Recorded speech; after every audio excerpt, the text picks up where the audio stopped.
Hello बच्चों, तो जैसा कि हमने आपसे प्रॉमिस किया था कि हम सीएचएस की साइंस की वीडियोस भी जल्द ही लाने वाले हैं। तो आज हमारा ये पहला लेक्चर होगा सीएचएस साइंस की वीडियोस का। और यहाँ पे आज हम जो चैप्टर डिस्कस करेंगे वो है माइक्रो ऑर्गेनिज्म फ्रेंड एंड फो, सूक्ष्म जीव, मित्र और शत्रु। इसके बारे में पढ़ेंगे। आपको अगर इसको देखना है कहाँ पे है ये, तो क्लास 8th की साइंस की बुक उठाइए और इसमें ये दूसरा चैप्टर है। ठीक है, फर्स्ट चैप्टर अभी मैं नहीं डिस्कस कर रहा हूं यहाँ पे, सेकंड चैप्टर से हमने स्टार्ट किया है और सेकंड चैप्टर का ये पहला लेक्चर है। तो देखिए इसमें हम पढ़ने क्या वाले हैं। तो इसमें हम पढ़ेंगे माइक्रो ऑर्गेनिज्म के बारे में, ठीक है, सूक्ष्म जीवों के बारे में। अच्छा सर, सूक्ष्म जीव क्या है ये? तो आपको पता होगा, आपने क्लास 6 से ही साइंस के बारे में पढ़ रहे हैं, 6-7 में पढ़ा होगा कि हमारे आसपास बहुत सी चीजें हैं। उसमें से कुछ चीजें होती हैं लिविंग और कुछ होती हैं नॉन लिविंग, यानी सजीव होती हैं कुछ चीजें और कुछ निर्जीव होती हैं। अब सजीव और निर्जीव में अंतर क्या है ये आपको पता होगा, आप 6-7 में पढ़े होंगे। अगर नहीं पता है तो आप कमेंट करिए, मैं उसका भी एक अलग से वीडियो आपको प्रोवाइड कर दूंगा। तो देखिए, जो जीव है हमारे पास में सजीव आसपास, उसमें कौन कौन आता है? पौधे और जंतु आते हैं। अच्छा सर, ये सजीव जो होते हैं ये किन से मिलकर बने होते हैं? तो बेटा जो होता है, जैसे निर्जीव जो होता है वो पदार्थ से, मैटर से मिलकर बना होता है, और जो सजीव होता है वो भी पदार्थ ही है, लेकिन उसको हम बायोलॉजी में एक अलग नाम दिए हैं, सेल, कोशिका। कोशिका क्या होती है? 8th चैप्टर में इसको हम लोग पढ़ेंगे, बहुत अच्छी तरीके से डिस्कस करेंगे। आपने इसके पहले भी कोशिका के बारे में पढ़ा होगा, हो सकता है 6 में पढ़ा हो, 7th में पढ़ा हो, या कहीं भी पढ़ा होगा। अगर नहीं पढ़ा है तो 8th में हम लोग इसके बारे में डिस्कस करेंगे। तो सभी जीवधारी, जितने भी जीवित प्राणी होते हैं वो किन से मिलकर बने होते हैं? कोशिकाओं से मिलकर बने होते हैं। जैसे आप मकान बनवाते हैं कोई, तो मकान क्या ईंटों से मिलकर बनता है। किसी मकान में 100 ईंट लगते हैं, 100 ईंट का तो बहुत छोटा मकान हो जाएगा, तो मान लो किसी में कम ईंट लगते हैं, किसी में ज़्यादा लगते हैं। ऐसे ही कोई भी जीवधारी होता है तो वो बहुत सारी सेल से या कम सेल से बना हो सकता है। तो जैसे आप मकान में देखे होंगे, एक ईंट है, ये क्या है? इसका स्ट्रक्चर बनाता है। किसी भी मकान का स्ट्रक्चर ईंट से बनता है। उसी तरीके से कोई भी जो जीव होता है, जिसको हम सजीव बोल रहे हैं यहाँ पे, चाहे वो पौधा हो चाहे जंतु हो, वो भी किन से मिलकर बनता है? कोशिकाओं से, यानी सेल्स से मिलकर बना होता है।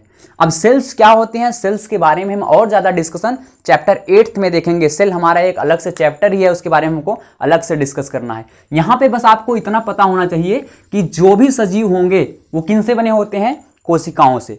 और इन कोशिकाओं का नंबर सजीवों में अलग अलग होता है। कुछ सजीव होते हैं जिसमें एक सेल यानी एक कोशिका होती है, ठीक है। जैसे मान लो कोई जीवधारी है, उसमें केवल एक ही सेल है, ये एक सेल मैंने बना दिया।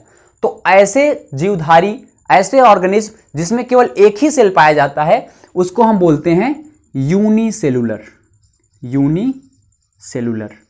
अभी आप सोच रहे हैं टॉपिक से सर हट गए, माइक्रो ऑर्गेनिज्म पढ़ा रहे थे, ये क्या पढ़ा रहे हैं? तो पहले हम बेस तो क्लियर कर ले, फिर यहां पे पहुंचते हैं तो आपको चीजें और अच्छी तरीके से समझ में आएंगी। यूनिसेलुलर का मतलब होता है एक कोशिकीय जीव। कैसे जीव? एक कोशिकीय। आपको यहां समझ में ही आ रहा होगा, जब एक ही कोशिका है तो उसको हम एक कोशिकी तो बोलेंगे। यूनि का मतलब एक सेल से बना हुआ अगर कोई भी जीव है तो उसको बोलेंगे यूनिसेलुलर। और एक से ज्यादा हो गया, 2 हो गए, 4 हो गए, 10 हो गए, 50 हो गया, 200 हो गया, करोड़ हो गए, ठीक है, बहुत ज्यादा, कितने भी हो सकते हैं, जितने संभव हो उतने हो जाएं, तो उसको हम क्या बोलते हैं? Multi cellular. मल्टी सेलुलर का मतलब होता है बहुकोशिकी। तो एक तो हो गया एक कोशिकी और एक हो गए बहुकोशिकी। तो जितने भी जीव आप आसपास देखेंगे, जितनी भी जीवधारी होंगे, या तो वो एक कोशिका से बने होंगे या एक से ज्यादा। यानी हमारे आसपास जितने भी जीव हैं केवल 2 ही कैटेगरी के हो सकते हैं, या तो वो एक सेल से बने होंगे या एक से ज्यादा होंगे। आप कह सकते हैं या तो यूनिसेलुलर होगा या तो मल्टी सेलुलर। सर हम क्या हैं? हम मल्टी सेलुलर हैं, ठीक है। हमारे पास करोड़ों कोशिकाएं हैं। आप छोटी सी चींटी देखेंगे, उसमें भी बहुत सारी कोशिकाएं हैं, ठीक है, हजारों, कई हजार कोशिकाएं हैं। एक बाल अपना आप निकाल लेंगे अगर सिर से, तो उस बाल में ही कई हजार कोशिकाएं आ सकती हैं। आप सोच सकते हैं ये कोशिकाएं बहुत ही छोटी हुआ करती हैं। अब आते हैं अपने टॉपिक चैप्टर पे। आप ये क्लियर करके रखिएगा यूनिसेलुलर क्या है और मल्टी सेलुलर। अब स्टार्ट करते हैं माइक्रो ऑर्गेनिज्म के बारे में। तो देखिए, माइक्रो ऑर्गेनिज्म में 2 शब्द आपको दिखाई दे रहा है, हिंदी में इसको हम सूक्ष्म जीव बोलते हैं। माइक्रो का मतलब होता है वेरी वेरी वेरी स्मॉल, ठीक है, वेरी स्मॉल, बहुत ही छोटा। और ऑर्गेनिज्म का मतलब आप जानते ही हैं, कोई भी लिविंग ऑर्गेनिज्म, ठीक। तो जो ऑर्गेनिज्म बहुत ही छोटा होता है उसी को हम बोलते हैं माइक्रो ऑर्गेनिज्म, और हिंदी में उसको बोलते हैं सूक्ष्म जीव। सर कितना छोटा होता है ये? आप देखे होंगे, आपके आसपास बहुत सारे पेड़ पौधे होंगे, वो भी लिविंग थिंग्स हैं, सूक्ष्म कह सकते हो जीवधारी हैं। और आप बड़े से स्टार्ट करते हैं। हाथी देखा होगा आपने, बहुत बड़ा होता है, उससे छोटा गाय भैंस होगा, उससे छोटा बकरी वगैरह हो गई, उससे छोटा कुत्ता बिल्ली हो गया, उससे छोटा चींटी। चींटी क्या होता है, बहुत छोटा होता है। तो अब चींटी को आप आंखों से देख रहे हैं, अब उससे छोटा सर क्या होता है, चींटी से छोटा, सोचिए। तो और कई सारे कीड़े मकोड़े होते हैं जो बहुत छोटे छोटे होते हैं, उनसे भी छोटे पे आप पहुंचेंगे तब आते हैं, ये बहुत छोटे हो जाते हैं, तो उसको हम बोलते हैं माइक्रो ऑर्गेनिज्म। वो क्या है, स्मॉल ऑर्गेनिज्म। चींटी क्या है, स्मॉल है, छोटी है, लेकिन ये क्या है, माइक्रो। एक शब्द दिया गया है इसके लिए, बहुत छोटे के लिए एक शब्द है माइक्रो। तो माइक्रो का मतलब ऐसे जीवधारी जो बहुत ही छोटे हैं, इतने छोटे हैं कि हम उसको आंखों से देख नहीं सकते। सोच लीजिए कितने छोटे हैं, इतने छोटे कि हम उसको नग्न आंखों से देख नहीं सकते। यानी आप कह सकते हैं ऐसे ऑर्गेनिज्म जिसको हम नेक्ड आई से नहीं देख सकते, नेक्ड आई से यानी नग्न आंखों से हम नहीं देख सकते। नग्न आंख कहने का मतलब हमारा ये है कि आप चश्मा वगैरह ना पहने हो, बिना चश्मा के या बिना लेंस लगाए किसी भी तरह का ऑप्टिकल यूज किए हुए आप उसको नहीं देख सकते। तो ये नेक्ड आई से नहीं देखे जा सकते। कौन, माइक्रो ऑर्गेनिज्म, इसीलिए इसको बोला गया है माइक्रो ऑर्गेनिज्म। और एक चीज, तब सर ये जब हम देख नहीं सकते जिसको किससे देखते हैं, इसके लिए क्या हुआ कि जब हम इसको देख नहीं पाते थे तो उस समय धीरे धीरे समय बीतता गया और कई सारे ऑप्टिकल लेंसेज आने लगे। लेंस आप देखे होंगे, तो सबसे पहले जब इनको देखा गया तो हम लेंस की सहायता से इनको देखते थे। लेंस क्या होता है सर, आप सीआईडी अगर देखे हो तो उसमें जो कौन है, डॉक्टर सालुके, जब भी कहीं पे जाते हैं, कोई भी कहीं पे कुछ मान लो वारदात होती है, तो वहां पे एक इस तरीके का आप देखोगे लेंस लिए रहते हैं, कांच का बना हुआ, और उससे वो जगह जगह चीजों को देखते हैं। आखिर ये क्या है, यही होता है हमारे पास में लेंस। और लेंस किससे बना होता है, कांच से। ये करता क्या है, ये चीजों को बड़ा करके दिखाता है। ऐसे ही अब और समय बीता तो और भी मैग्नीफाइंग लेंस आने लगे, और इन्हीं लेंसों को मिला के एक हमारे पास में संयंत्र बनाया गया जिसका नाम है माइक्रोस्कोप। क्या नाम है, माइक्रोस्कोप। तो माइक्रोस्कोप का काम क्या होता है, माइक्रोस्कोप एक डिवाइस है जिससे हम देखते हैं बहुत ही छोटी चीजों को। जैसे अभी मैंने बताया ये माइक्रो ऑर्गेनिज्म बहुत छोटे हैं, तो उनको देखने के लिए हम क्या करते हैं, माइक्रोस्कोप का यूज करते हैं। माइक्रो देखिए यहां भी लगा है और माइक्रो यहां भी लगा है, यानी माइक्रो ऑर्गेनिज्म को देखने के लिए हम क्या करना पड़ेगा, हमको या तो हमको माइक्रोस्कोप चाहिए या तो हमको ग्लास चाहिए। कौन सा, एक होता है magnifying glass, magnifying glass. Sir ये मैग्नीफाइंग ग्लास क्या है, नया आ गया, आवर्धक कांच बोल सकते हैं, ये यही है, जैसे लेंस हो गया। तो लेंस क्या होते हैं, मैग्नीफाइंग ग्लास होते हैं। या तो हम लेंस से देखेंगे या माइक्रोस्कोप से देखेंगे। सर इसमें से अच्छा कौन सा है, सबसे अच्छा तो ये है माइक्रोस्कोप। ये बहुत बड़ा नहीं करता, जैसे मान लो कोई चीज 1 सेंटीमीटर लंबी है तो इसको ये क्या करेगा, क्या ज्यादा 2 सेंटीमीटर कर देगा। लेकिन माइक्रोस्कोप 1 सेंटीमीटर कोई लंबा वस्तु रहेगा, उसको देखना हो आपको तो 10 सेंटीमीटर तक कर सकता है, 15 कर सकता है, 20 कर सकता है। अभी तो हमारे पास क्या आ गया है, एक इलेक्ट्रॉन माइक्रोस्कोप। इलेक्ट्रॉन माइक्रोस्कोप इतना खतरनाक है ये कि ये अगर कोई 1 सेंटीमीटर छोटी चीज है या पॉइंट इसकी तरह दिख रहा होगा तो उसका लगभग 2000 गुना बड़ा कर सकता है। उसको 1000 को 2000 सेंटीमीटर कर सकता है, इतना बड़ा। सोचिए आप एक बाल लेंगे और बाल का 2000 गुना बड़ा वो इमेज आपको दिखाई देगा, तो उसको हम बोलते हैं इलेक्ट्रॉन माइक्रोस्कोप। तो माइक्रोस्कोप वगैरह क्या होती हैं, छोटी चीजों को बड़ा करके दिखाती हैं। स्कोप पबजी खेलने वालों के लिए यहाँ पे यूज हुआ है शब्द, एक स्कोप। स्कोप आपको पता होगा 2x 4x 8x, ठीक है। तो 8x क्या होता है, बहुत बड़ा करके चीजों को दिखाता है। यहां भी स्कोप वही है, पबजी वाला ही, ठीक है। तो अगर 8x लगाते हैं यहाँ पे तो और बड़ी चीजें दिखाई देंगी, 2x लगाओगे थोड़ा सा कम दिखाई देगा। तो यहाँ पे माइक्रो में क्या करते हैं, यानी छोटी चीजों को देखने के लिए हम स्कोप लगाते हैं, इसीलिए इसका नाम है माइक्रोस्कोप। और स्कोप बना किसका होता है, लेंसेज का ही बना होता है। अच्छा, बात क्लियर हुई होगी। तो ये सारे के सारे छोटे ऑर्गेनिज्म हैं जिनको हम आंखों से नहीं देख सकते, और इनको देखने के लिए हमको माइक्रोस्कोप का यूज करना पड़ेगा या तो मैग्नीफाइंग ग्लास का, यानी जैसे लेंसेज का यूज करना पड़ेगा। अच्छा सर ये होते कहाँ हैं, ये माइक्रो ऑर्गेनिज्म जो हैं ये कहाँ पाए जाते हैं, ये ध्यान दीजिए हर जगह पाए जाते हैं। कोई भी ऐसा स्थान नहीं है जहां पे न पाए जाए। यानी अगर कोई पूछता है इसका अकरेंस कहाँ है, माइक्रो ऑर्गेनिज्म कहाँ पाया जाता है, अकरेंस की बात करते हैं हम, यानी कि वास स्थान ये कहाँ पाए जाते हैं, तो ये क्या है, ये कॉस्मोपोलिटियन होते हैं। कॉस्मोपोलिटियन इंग्लिश शब्द है, हिंदी में बोलते हैं सर्वव्यापी। सर्वव्यापी का मतलब होता है ये सब जगह पाए जाते हैं, कोई ऐसा स्थान नहीं है जहां ये न पाए जाए।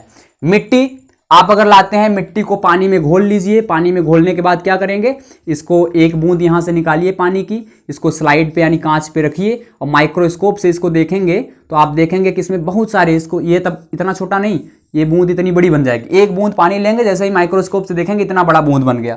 अब इसमें क्या होगा, छोटे छोटे आपको जीव दिखाई देंगे जो यहाँ से कभी यहाँ से यहाँ पहुँच गए, कोई यहाँ से यहाँ पहुँच गया, ये मूव करते हुए आपको इसी में दिखाई देते रहेंगे। और मोशन आपको पता ही है सरजीव निर्जीव के बीच के अंतर क्या होता है। अब जब इसमें कोई चीज यहाँ से यहाँ जा रही है, इसका मतलब वो क्या कर रहा है, लोकोमोशन कर रहा है। और लोकोमोशन किसका करेक्टर होता है, सजीवों का। इसका मतलब इसमें कुछ न कुछ ऐसा जीवित प्राणी है जो कि यहाँ से यहाँ मूव कर रहा है। लेकिन आप पानी की ड्रॉप में देखेंगे तो नहीं दिखाई देगा, क्योंकि हम कैसे देख रहे हैं, नेक्ड आई से देख रहे हैं, तो नेक्ड आई से तो नहीं दिखा। लेकिन जैसे ही हम इसको माइक्रोस्कोप के नीचे रख के देखे तो दिखा कि बहुत सारे इसमें माइक्रो ऑर्गेनिज्म है। ये क्या है अभी आगे देखा जाएगा, लेकिन है तो सारे के सारे माइक्रो ऑर्गेनिज्म, क्योंकि इसको हम माइक्रोस्कोप से देख रहे हैं। तो ये तो मिट्टी हो गई, मिट्टी को पानी में घोला, दिखाई दिया सारी चीजें। और कहां दिखेगा सर, आप चले जाइए तालाब में, तालाब से एक बूंद पानी लाइए, उसको माइक्रोस्कोप के नीचे रख के देखिए, वहां भी दिखाई देगा। तो ऐसा कोई हवा में, ठीक है, हाँ हवा में भी दिखाई देगा। आप कहीं से भी हवा लेते हैं और इलेक्ट्रॉन माइक्रोस्कोप को अगर हवा में भी देखते हैं आप, तो वहां पे भी बहुत सारे छोटे छोटे माइक्रो ऑर्गेनिज्म दिखाई देंगे। तो इसका मतलब ये कहाँ कहाँ, हवा, जल, ठीक है, स्थल, हर जगह पाया जा रहा है। लैंड पे भी है, वाटर में भी है, एयर में भी है। और कहाँ है सर, और ये देखिए जहां हम नहीं रह सकते वहां भी पाया जाता है। ये हवा पे तो मान लो सभी जीवधारी रहते हैं, पक्षियां रहते हैं, स्थल पे हम लोग भी रहते हैं, जल में मछलियां रहती हैं, वहां तो हो गया, ठीक है, और सारे ऑर्गेनिज्म पाए जाते हैं, यहाँ ये पाए जाते हैं, चलेगा। लेकिन कुछ ऐसे स्थान होते हैं जहां पे कोई नहीं पाया जाता, फिर भी वहां ये पाए जाएंगे। जैसे गर्म जल के झरनों में, ठीक है, हॉट वाटर स्प्रिंग जो होता है, गर्म जल के झरने, जहां का टेम्परेचर कितना होता है, लगभग 80 degree Celsius, 90 degree Celsius temperature. आपको पता होगा कि हमारी बॉडी का टेम्परेचर 37 डिग्री सेल्सियस होता है, हमारे शरीर का तापमान। तो शरीर का तापमान 37 है, 37 से 38 होता है, तो हमको समझ में आता है अरे बुखार हो गया है, हमको बीमार हो जाते हैं 38 डिग्री सेल्सियस पे। लेकिन ये ऐसे ऐसे तालाबों और झरनों में पाए जाते हैं जिसका टेम्परेचर 80 डिग्री सेल्सियस है। और यह भी पता होगा आपको कि 100 डिग्री सेल्सियस पे पानी भाप बन के उड़ने लगता है, ठीक है, वेपर्स बन जाते हैं पानी के। तो समझिए भाप बनने से, भाप से तो हम लोग जल जाते हैं। यानी ऐसे झरनों में अगर कोई चला जाए जिसका टेम्परेचर 80 हो, 90 डिग्री सेल्सियस हो, तो वो तो मर जाएगा, उसमें उबल जाएगा वो। लेकिन वो ये जो हमारे पास माइक्रो ऑर्गेनिज्म होते हैं, ये यहाँ भी पाए जाते हैं, गर्म जल के झरनों में भी। और कहाँ पाए जाते हैं सर, हिमालय, हिमालय पर्वत पे बर्फ पड़ी होती है। बर्फ का टेम्परेचर कितना होता है, लगभग 0 तो होता ही है, लेकिन वहां पे टेम्परेचर और कम होता है, -10 डिग्री सेल्सियस, -12 डिग्री सेल्सियस। यानी कि 0 से नीचे टेम्परेचर, जहां एकदम ठंडी है, वहां भी पाए जाते हैं ये सारे माइक्रो ऑर्गेनिज्म। अच्छा सर, ये इतने गर्मी में पाए जा सकते हैं, इतने ठंडी में भी पाए जा सकते हैं। और कहाँ पाए सकते हैं, ये रेगिस्तान में पाए जा सकते हैं, डिजर्ट। रेगिस्तान में आप चले जाएंगे, वहां पेड़ पौधे नहीं दिखाई देंगे जल्दी, ठीक है, नागफनी को छोड़ के कुछ पौधे दिखाई देते हैं, नहीं तो सब बालू ही बालू दिखाई देगा, वो यहाँ भी पाए जाते हैं। और कहाँ, कहीं बाढ़ आया हुआ हो, वहां भी कुछ नहीं दिखेगा, लेकिन वो यहाँ भी पाए जाएंगे। तो ये मडी एरिया जिसको हम बोलते हैं, मडी, मडी मतलब कीचड़, जहां बहुत ज्यादा कीचड़ वगैरह हो, पानी बहुत दिन तक इकट्ठा हुआ हो और फिर से वहां पे थोड़ा सूख रहा हो, तो आप देखेंगे वहां पे भी पेड़ पौधे नहीं दिखाई देते, लेकिन वहां पे भी ये पाए जाते हैं। तो इसको मैंने कहाँ कहाँ बताया, हर जगह बता दिया। गर्म से गर्म स्थान पे, ठीक है, ठंडे से ठंडे स्थान पे, बालू में, जहां बाढ़ आया हो वहां, जहां सूखा पड़ा हो वहां, और सब तो है भैया।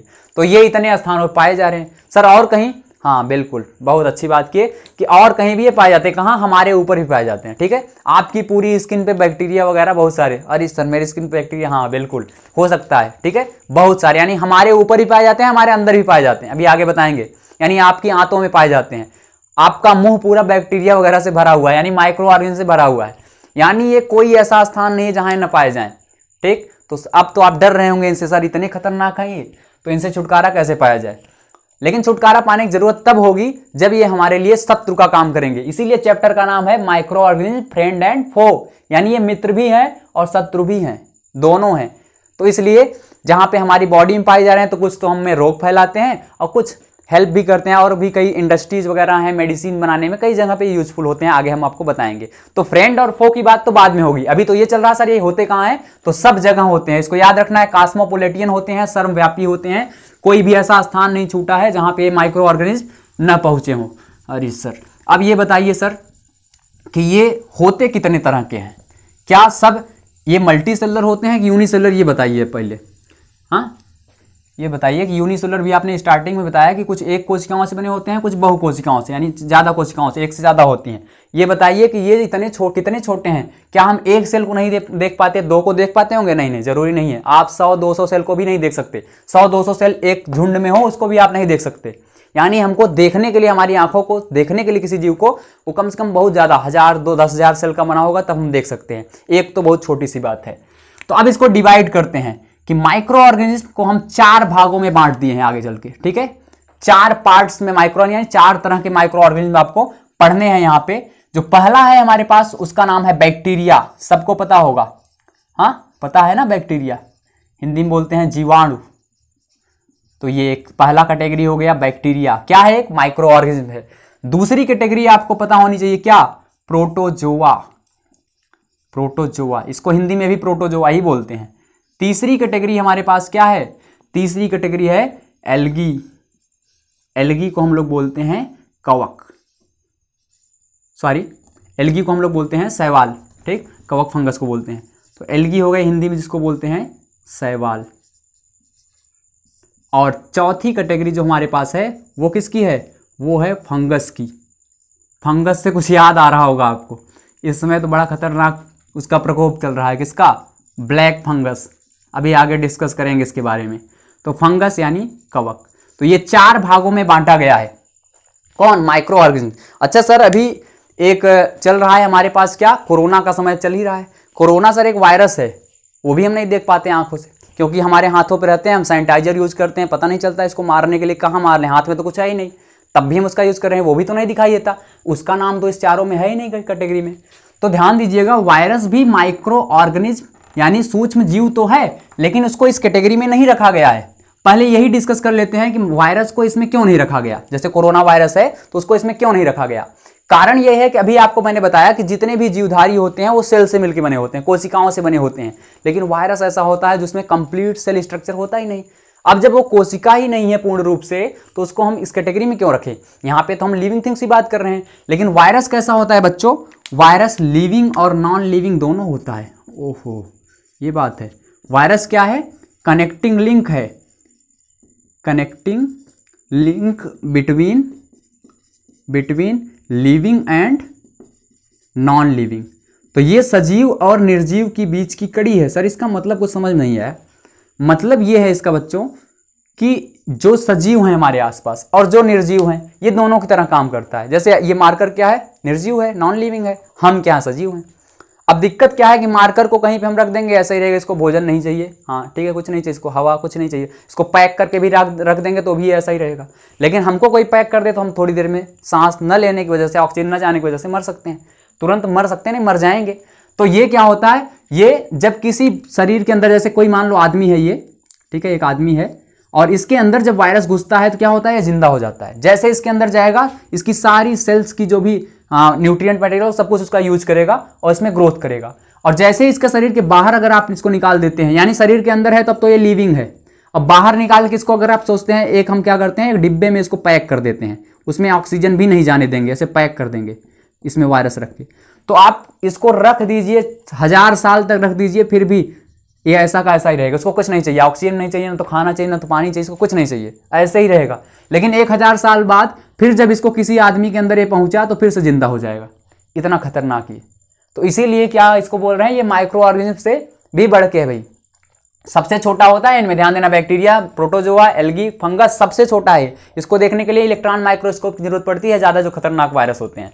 तो ये बेचारे बहुत ही छोटे होते हैं और ये सजीव और निर्जीव दोनों की तरह काम करते हैं, इसको कोई मार ही नहीं सकता। इसीलिए कोरोना की दवा नहीं बन पा रही, कोरोना की ही नहीं, कोई भी हमारे पास में वायरस हो उसकी दवा क्या होती है, बड़ी मुश्किल से बनती है। और वो भी ऐसी दवाएं बनती हैं जो कि उसको पूरी तरीके से मार नहीं सकती, उसके ग्रोथ को रोक सकती हैं, उसको डीएक्टिव कर सकती हैं, ठीक है, वो जो सक्रिय है उसको निष्क्रिय कर सकती है, बस इतना ही हो सकता है। अच्छा सर, कौन कौन से डिजीज हैं जो वायरस के द्वारा होती हैं, अभी तो खतरनाक है कोरोना से वायरस, खतरनाक कोई आपको समझ नहीं आ रहा होगा, बहुत सारे हैं। रेबीज कुत्ते के काटने से होता है, वो भी वायरस है, ठीक है। HIV एक डिजीज है, वो भी इसी से होता है। और इन्फ्लुएंजा, ये भी इसी से होता है।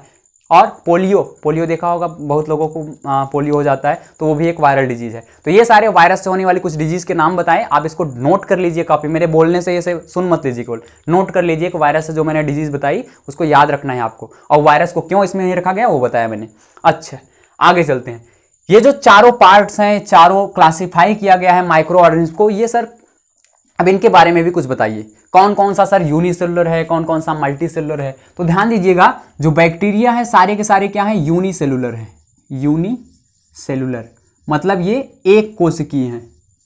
अब मैं केवल एक लिख रहा हूं, एक का मतलब आप समझ जाइएगा, एक कोशिकी। ठीक, प्रोटोजोआ सारे के सारे कैसे होते हैं, यूनिसेलुलर होते हैं। ये भी एक कोशिकी, यानी बैक्टीरिया जितने भी होंगे केवल एक ही कोशिका के बने होते हैं। कोई बैक्टीरिया हो, कोई भी प्रोटोजोआ होगा एक ही कोशिका का बना होगा। लेकिन यहां गड़बड़ हो जाता है, एल्गी और फंगस में गड़बड़ है। एल्गी क्या होते हैं, एल्गी कुछ एल्गी जो होते हैं वो एक कोशिकीय होते हैं यानी यूनिसेलुलर होते हैं, और कुछ एल्गी जो होते हैं हमारे पास में क्या होते हैं, वो बहुकोशिकीय होते हैं यानी मल्टी सेलुलर होते हैं। तो एल्गी जो होते हैं वो दोनों तरह के होते हैं। और फंगस भी ऐसे ही, फंगस भी बड़े खतरनाक सर, ये भी यूनिसेलुलर भी होते हैं और मल्टी सेलुलर भी होते हैं। मल्टी सेलुलर, बहुकोशिकीय एक कोशिकीय दोनों होते हैं ये। अब जहां पे मैंने एक इधर लिख देना कि ये बहुकोशिकीय है, ठीक, और ये भी बहुकोशिकीय है। तो यानी दो ऐसे हैं, दो माइक्रोऑर्गेनिज्म की कैटेगरी ऐसी है जिसमें केवल यूनिसेलुलर पाया जाता है, दो ऐसे हैं जो दोनों तरह के पाए जाते हैं, यूनिसेलुलर और मल्टीसेलुलर। और एक चीज आप याद रखिएगा, मैंने अभी बताया माइक्रोस्कोप से देखते हैं सबको। तो सर माइक्रोस्कोप से किसको देखते हैं, माइक्रोस्कोप से ज्यादातर हम उसको देखते हैं जो कि होता है कौन, यूनिसेलुलर। दिख रहा है ना, यूनिसेलुलर यानी जो एक कोशिका का बना होता है उसको हम माइक्रोस्कोप से देखते हैं। एक सेकंड में कैमरे में देखता हूं।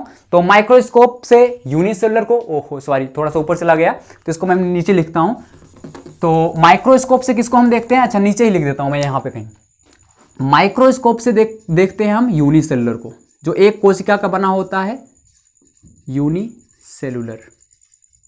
और जो हमारे पास में मल्टी सेलुलर होते हैं, मल्टी सेलुलर को देखने के लिए हमको जरूरी नहीं कि हम माइक्रोस्कोप का यूज करते हैं, माइक्रोस्कोप का इससे भी दिखाई देंगे मल्टी सेलुलर वाले। और एक होता है glass, magnifying glass, magnifying glass, इससे भी आप देख सकते हैं। मैग्नीफाइंग ग्लास यानी आवर्धक लेंस, जो अभी बताया था मैंने, तो उन लेंसों से भी आप इसको देख सकते हैं। यानी एल्गी और फंगस, इनको आप जरूरी नहीं कि माइक्रोस्कोप से ही देखें तभी दिखेंगे, ये ग्लासेस वगैरह से भी दिख सकते हैं जो मल्टी सेलुलर वाले होते हैं। यूनिसेलुलर नहीं देखेंगे, यूनिसेलुलर वाला माइक्रोस्कोप से ही। तो ये भी आप यहाँ पे बहुत ही इंपॉर्टेंट था ये कि सर किसको किसको हम माइक्रोस्कोप से देखेंगे, किसको किसको डायरेक्ट देख सकते हैं। तो डायरेक्ट देखने के लिए जो मल्टी सेलुलर होगा, यानी एक से ज्यादा जिसमें कोशिकाएं होंगी, वो थोड़ा सा बड़ा होगा ना, एक से ज्यादा होगा तो बड़ा होगा, और जब बड़ा होगा तो उसको इतना ज्यादा कर सकते हो डीप संयंत्र जो हमारे पास में माइक्रोस्कोप, उसका यूज करने की क्या जरूरत है, वो तो वैसे ही दिख सकता है, थोड़ा सा ही हमको इसको बड़ा करना पड़ेगा। और जो छोटा है, जैसे कोई इतना छोटा है, इसको बड़ा करना पड़ेगा देखने के लिए, और कोई पहले से ही इतना बड़ा है तो उसको तो आसानी से हम देख सकते हैं। तो ये हो गया चीजें,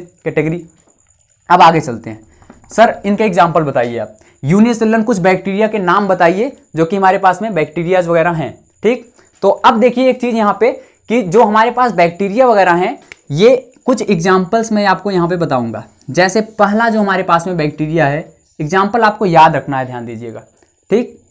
पहला हमारे पास में क्या है, इस्चीरिया कोलाई, इस्चीरिया कोलाई बैक्टीरिया का नाम है, डरिएगा मत इससे, ठीक है, बड़े खतरनाक होते हैं ये बच्चे।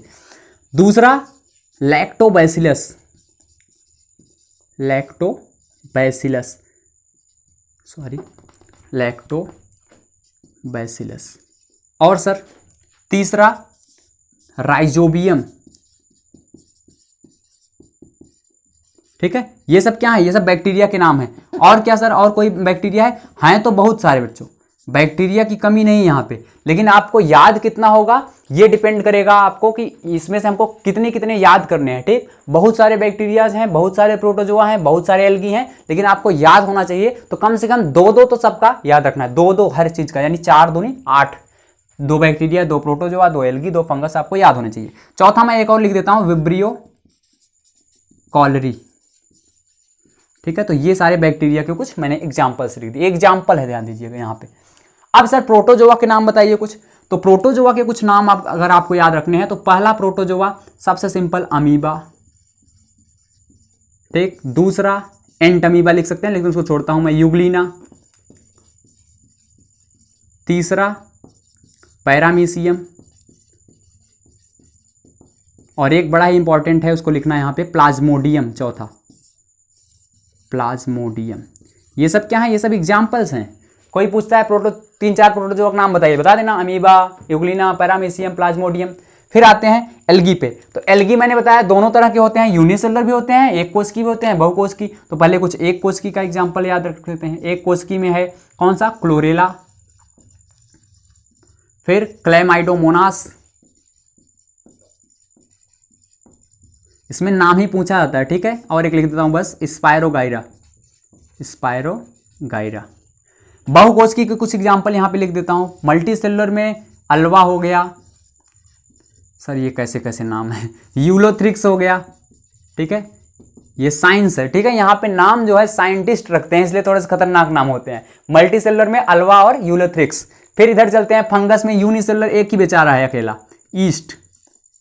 ईस्ट को आप एक और नाम से जानते हैं, सैक्रोमाइसीज, सेरेवेसी पूरा नाम है, तो इसको मैं केवल लिख देता हूं सैक्रो, ठीक है, माइसीज। ईस्ट इसको बोलते हैं हिंदी में, खमीर इसका नाम है, ठीक है, बड़ा अच्छा नाम है, ईस्ट या खमीर। मल्टी सेलुलर में एक दो लिख देता हूं यहां पे। मल्टी सेलुलर में एगारिकस दिख रहा है ना, एस्परजिलस दिख रहा है, ठीक। अगला एगारिकस, एस्परजिलस, आप बोल सकते हो ब्लैक फंगस, बड़ा फेमस चल रहा है ब्लैक फंगस, इसके बारे में भी बताते हैं थोड़ी देर में। ब्लैक फंगस हो गया, और सर और भी बहुत सारे हैं, ठीक है। एगारिकस हो गया, एस्परजिलस, मशरूम वगैरह आप लिख सकते हैं यहाँ पे। तो ये हो गए कुछ मल्टी सेलुलर। अच्छा, अब पेनिसिलिन एक बड़ा अच्छा एग्जाम्पल है, इसको मैं यहाँ लिख देता हूँ, पेनिसिलिन या पेनिसिलियम नोटेटम पूरा नाम है, पेनिसिलियम लिख देता हूँ यहाँ। तो ये हो गए हमारे पास में एग्जाम्पल्स। एक सेकंड में कैमरे में देख लेता हूँ ये सारी चीजें क्लियर हैं या नहीं। हाँ बिल्कुल दिखाई दे रहा है। तो अब चलते हैं हम कहाँ पे, चलते हैं इनको एक्सप्लेन करते हैं, इन सारे एग्जाम्पल्स के बारे में आपको बताते हैं। तो सारे एग्जाम्पल्स एक बार स्क्रीनशॉट ले लीजिए, इसलिए मैं इधर हो गया कि स्क्रीनशॉट लीजिए इन सबका, और बड़ी अच्छी तरीके से आप कम से कम दो एग्जाम्पल आपको याद रखने हैं। 2 एल्गी का नाम पूछता है, क्लोरेला, अल्वा, क्लेमाइडो, कोई भी 2 याद कर लो। फंगस का नाम कोई पूछता है, 2 कवक का नाम बताओ, ईस्ट, ठीक है, Agaricus, Aspergillus, black fungus, mushroom, Penicillium. Black fungus important है, अभी बताएंगे इसके बारे में। अच्छा, तो अब चलते हैं सर इनके बारे में थोड़ा सा आप एक्सप्लेन कीजिए। सीरिया कोलाई है क्या बच्चों? एक बैक्टीरिया है जिसको हम केवल माइक्रोस्कोप से देखते हैं। ओके ठीक है, माइक्रोस्कोप से देखते हैं, अच्छी बात है। अच्छा, तो ये इसका सर कहाँ पाया जाता है? ये अभी बताया, ये हर जगह पाए जाते हैं। ये दोनों तो हर बैक्टीरिया इसमें से कॉमनली, अभी जो मैंने कॉस्मोपोलिटियन एक शब्द लिखा है यहाँ पे कि सर्वव्यापी हैं, हर जगह पाए जाते हैं, इसमें बैक्टीरिया सबसे फेमस। बैक्टीरिया ऐसा है जो सब जगह पाए जाते हैं। ये बेचारों तीनों जो बचे हुए हैं वो ऐसा नहीं हर जगह पाए जाएंगे, लेकिन ये भी फिर भी ज्यादातर भागों में पाए जाते हैं। बैक्टीरिया के टर्म में मैंने ज्यादा बोला था कॉस्मोपोलिटियन। जरूरी नहीं है कि एल्गी हर जगह पाया जाए, जरूरी नहीं फंगस हर जगह, लेकिन बैक्टीरिया बड़े खतरनाक हैं, ये सब जगह पाए जाते हैं। और ये भी नहीं है कि ये नहीं पाए जाते, ज्यादातर भागों में ये भी पाए जाते हैं। ठीक, चलते हैं। एस्चेरिचिया कोलाई हमारी आंत में पाया जाता है, हमारी आंत में पाया जाता है, वहां पे एक डिजीज फैलाता है, ठीक है, एक रोग फैलाता है। आगे डिस्कस करेंगे कौन सा रोग है। लैक्टोबैसिलस बड़ा एग्जाम्पल बैक्टीरिया, बड़ा ही अच्छा है हमारे पास में बैक्टीरिया है। लैक्टोबैसिलस क्या करता है? मिल्क से कर्ड बनाता है। याद रखना है, बहुत बार पूछा जाता है कि दूध से दही को बनाने वाला बैक्टीरिया कौन है, तो दूध से दही बनाने वाला बैक्टीरिया है लैक्टोबैसिलस। कौन सा? लैक्टोबैसिलस। याद रखना है, जिसको याद रखना है उस पर मैं ऐसे थोड़ा सा यहाँ पे टिक मार रहा हूँ, आप इसको इंपॉर्टेंट है। लैक्टोबैसिलस है जो दूध से दही बनाता है। राइजोबियम सर बड़ा इंपॉर्टेंट ये भी है, नाइट्रोजन फिक्सेशन करता है, नाइट्रोजन फिक्सेशन करता है, यानी नाइट्रोजन का स्थिरीकरण करता है। अभी बताएंगे आगे नाइट्रोजन फिक्सेशन क्या होता है, इसके बारे में डरिएगा मत। ऐसा होता है, कुछ प्लांट्स होते हैं जो डायरेक्ट नाइट्रोजन नहीं ले पाते, भले ही हमारे एटमॉस्फेयर में 78% नाइट्रोजन है, लेकिन कुछ पौधे, कुछ नहीं लगभग सभी पौधे डायरेक्ट नाइट्रोजन नहीं लेते, तो वो क्या करते हैं हम लोग, जाने तो ये नहीं दिख रहा है तो कोई बात नहीं, 78% आपको पता होगा, तो 78% जो नाइट्रोजन है वो क्या होता है, होता तो है हमारे एटमॉस्फेयर में, लेकिन प्लांट्स वगैरह क्या करते हैं, इसको डायरेक्टली ले नहीं पाते। तो ये बैक्टीरिया होता है, इनकी रूट्स में, जड़ों में पाया जाता है, वहाँ पे नाइट्रोजन फिक्स करता है इनके लिए। तो ये बड़ा अच्छा है, राइजोबियम लेग्यूमिनिसोरम पूरा नाम है इसका। तो ये क्या करता है, नाइट्रोजन फिक्सेशन करता है। विब्रियो कालरी, फिर से बेचारा रोग फैलाने वाला, कालरी नाम है ना, ये कालरा हैजा जिसको बोलते हैं, तो ये हैजा फैलाता है, यानी ये एक बीमारी फैलाता है। तो देखिए, दो तो हमारे लिए थोड़े से क्या हो गए, हार्मफुल हैं, पहला और अंतिम वाला हमारे लिए नुकसान कर रहा है, रोग फैला रहा है, लेकिन दूसरा और तीसरा अच्छा काम कर रहे हैं। इसीलिए यहाँ लिखा गया है फ्रेंड एंड फो, यानी मित्र की तरह भी काम करते हैं और शत्रु की तरह भी काम करते हैं। इसीलिए माइक्रो ऑर्गेनिज्म हम फ्रेंड एंड फो दोनों बोलते हैं। आगे और भी डिस्कस करेंगे इसके बारे में। तो ये हो गया बैक्टीरिया के बारे में, सारे के सारे एक ही कोशिका के बने होते हैं अकेले। अगला चलते हैं प्रोटोजोआ पे। प्रोटोजोआ में अमीबा बेचारा कहीं भी अगर पानी है तो वहां तो अमीबा होना ही है, ठीक है। अमीबा भी जल्दी मरता तो है ये, लेकिन ये क्या करता है, कभी इसको लोग बोलते हैं कि जो डाटर, जैसे एक अमीबा से दूसरे दो बन जाते हैं नए, फिर 2 से 4 बन जाते हैं। तो ओवरऑल देखा जाए तो जो पहला था जिससे 1 से 2 बना, ये मरा कहाँ, 1 से 2 बन गया, फिर 2 से 4 बन गया, 4 से 8 बन गया, 8 से 16, 32, 64, ठीक है, 128 से बढ़ते गए, लेकिन वो मरा कहाँ, 1 ही 2 में बन रहा है। तो इसको हम लोग बोलते हैं कि अमर होता है, अमीबा अमर होता है, कभी मरता ही नहीं, मारने पे मर जाएगा। लेकिन वैसे देखिए ऑटोमेटिक जैसे हम लोगों में है या कोई भी प्लांट है, तो प्लांट एक बार उगे ग्रो करेगा, फिर डाई हो जाएगा, फिर उसके बीज वगैरह से नए प्लांट्स बनते हैं। लेकिन यहाँ ऐसा नहीं है, वही प्लांट 2 प्लांट्स में बढ़, यानी वही जो हमारे पास जीव है वही 2 भागों में बढ़ जा रहा है, वो मर नहीं रहा है, फिर जो बने 2 नए वो 2 भागों में बढ़ जा रहे हैं, कभी मरता ही नहीं है, ठीक है। इसलिए अमीबा अमर होता है और पानी में पाया जाता है बेचारा, एक कोशिका का होता है, बड़ा खतरनाक होता है, इसके बारे में कभी और डिस्कशन बताएंगे। यूग्लिना भी बड़ा इंपॉर्टेंट है, यूग्लिना तो मुझे बड़े अच्छे से बताना है। जैसे अभी मैंने बताया था आपको कि वायरस जो होता है सजीव और निर्जीव दोनों की तरह काम करता है, ऐसे ही यूग्लिना जो होता है ये क्या करता है, ये प्लांट की तरह भी काम करता है और एनिमल की तरह भी काम करता है। यानी इसको हम प्लांट और एनिमल्स के बीच की कनेक्टिंग लिंक बोलते हैं, पौधे और जंतुओं के बीच की कड़ी है। ये पौधे की तरह होता है, जंतु की तरह भी होता है। अच्छा सर क्या करता है, आप जानते होंगे क्लास 6 में पढ़े हैं आप कि पौधे अपना भोजन स्वयं बनाते हैं, फोटोसिंथेसिस करते हैं, तो ये भी क्या करता है, अपना भोजन खुद बनाता है।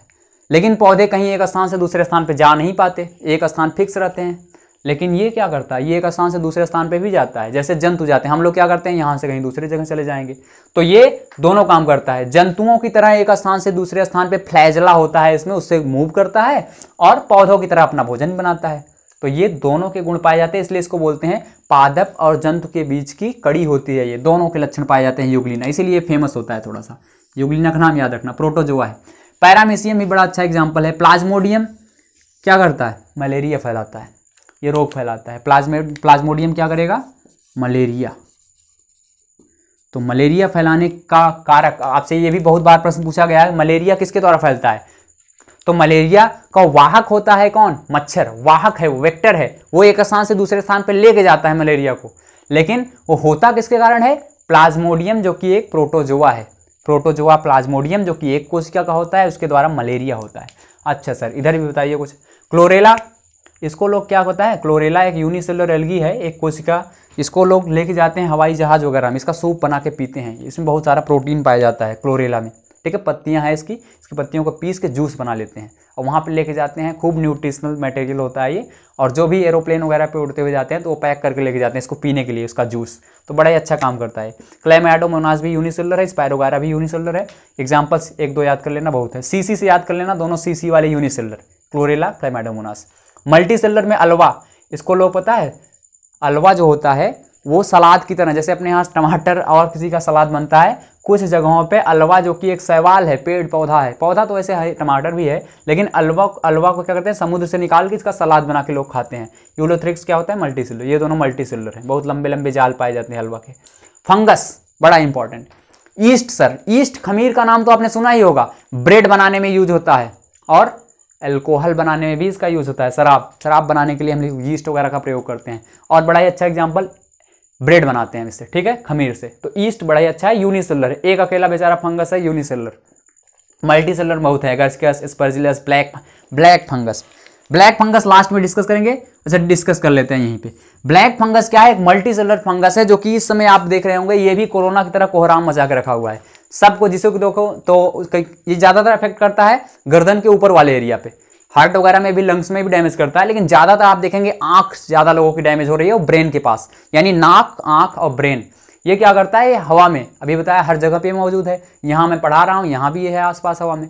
जिसकी इम्यून सिस्टम, जिसका प्रतिरक्षा प्रणाली थोड़ा सा कम देखा, उसके अंदर घुस गया और घुसने के बाद ग्रो करना स्टार्ट कर दिया, और जब ग्रो करना स्टार्ट कर दिया तो क्या करेगा, सारी सेल्स को, कोशिकाओं को मारने लगेगा, जो तुम्हारी कोशिकाएं हैं उसको मार के अपनी कोशिकाओं को बढ़ाएगा, और आपकी क्या होगी, अल्टीमेटली डेथ हो जाती है, आदमी मर जाते हैं इससे। तो ये भी एक महामारी की तरह फैल रहा है। ब्लैक फंगस है क्या, एक माइक्रो ऑर्गेनिज्म, और किस कैटेगरी में रखे हैं, ये कवक के कैटेगरी में, ध्यान दीजिएगा। और अगला है मशरूम, तो ठीक है, मशरूम आसपास दिखाई देता है। पेनिसिलियम जो है हमारे पास में, इससे सबसे पहले हम लोग एंटीबायोटिक बनाए थे, आगे बताएंगे इसके बारे में। तो इससे एंटीबायोटिक बनता है पेनिसिलिन, पेनिसिलिन नाम की एक दवा होती है, जो कि इसी से बनती है, पेनिसिलियम से।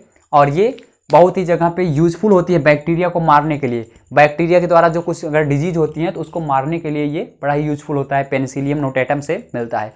तो ये मैंने आपको बताया कितने तरह के माइक्रो ऑर्गेनिज्म कैटेगरी है, कौन कौन से एग्जाम्पल हैं। सबसे इंपॉर्टेंट है एग्जाम्पल्स को याद करिए, और सब नहीं याद कर सकते तो कुछ तो याद करिए। जैसे इसको याद कर लीजिए, लैक्टोबैसिलस भैया दूध से दही बनाता है, राइजोबियम नाइट्रोजन फिक्स करता है। जिसका कोई फंक्शन मैं बता रहा हूं उसको तो कम से कम याद करिए। जैसे यहाँ पे पेनिसिलियम का पेनिसिलिन नामक दवा बनती है, तो ये जिनका जिनका फंक्शन है कम से कम उनका नाम तो। और खमीर के आगे मैं लिख देता हूं, इससे क्या बनता है, इससे ब्रेड बनता है, ब्रेड बनाने में इसका यूज करते हैं हम लोग। तो ये हो गया आपका पहला लेक्चर कंप्लीट। मिलते हैं सेकंड लेक्चर में फिर से फ्रेंड और फो की बातें करते हुए कि ये क्या क्या हमारे लिए यूजफुल काम करता है, ये माइक्रो ऑर्गेनिज्म क्या क्या हमारे लिए हेल्प करते हैं, किन किन चीज़ों में हमारी सहायता करते हैं, और कहाँ कहाँ हमको नुकसान आप समझ सकते हैं केवल एक ही तरह से कर सकता है, रोग फैला के। और कौन कौन सी रोग हैं, बहुत सारे रोग हैं, कुछ तो मैंने यहाँ पे डिस्कस किया, कुछ छोड़ भी दिया हूँ, तो जिसको आगे के लेक्चर्स में कवर कर दिया जाएगा। मिलते हैं अगले लेक्चर में। Thank you so much.